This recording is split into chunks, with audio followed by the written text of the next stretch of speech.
अस्सलाम वालेकुम नाज़रीन, कैसे हैं आप सब? ठीक हैं। आज मैं आपको basic words in Urdu and English to speak जो है ना वो बताती हूँ कि किस तरह से बोल सकते हैं इन उर्दू में और इंग्लिश में।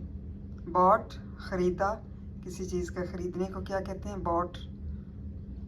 ब्रांच, शाख, किसी किस्म की ब्रांच हो सकती है, दरख्त की भी हो सकती है और किसी शॉप वगैरह की भी शाख हो सकती है। बीट, शिकस्त देना, किसी चीज़ को हरा देना, मतलब शिकस्त देना।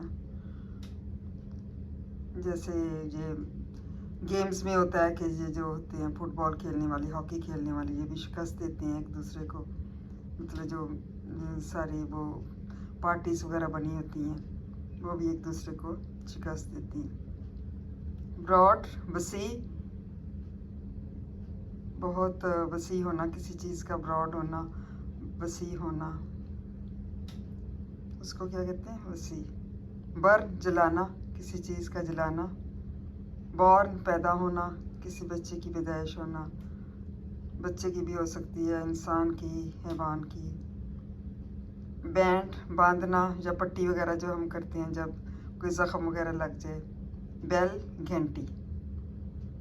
तो ये जो है ना बेसिक वर्ड्स हैं, ये हम उर्दू में भी इस्तेमाल अक्सर होते हैं। आम मतलब ये अल्फाज है और इंग्लिश में भी और उर्दू में भी, दोनों में इस्तेमाल होती है और इससे जुमले वगैरह भी बनाए जा सकते हैं।